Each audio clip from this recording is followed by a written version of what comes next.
Susunod. Pangalawa, applicant has tatlong serviceable vital incisor. Pag sinabi nating vital, buhay, at tatlo po rito sa harap, saan po mag-uumpisa yon? Mula po rito sa pangil, ito po yung ating cuspid, sa Tagalog, pangil po yan, magkabila, yan. Yan po yung pangil. And then, ito pong nasa gitnang dalawa, ang tawag po dyan ay central incisors. And then yung magkabila naman, ang tawag po doon ay lateral incisors. Kung bibilangin po natin, 6 po siya.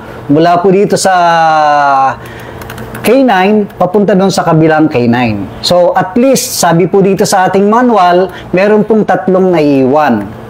Okay?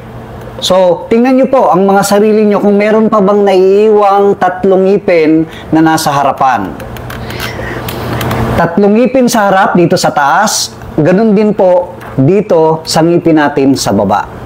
Maliwanag po ba? So, ilagay nyo lang po yung mga katanungan dyan sa ating message comment at section. sa comment section.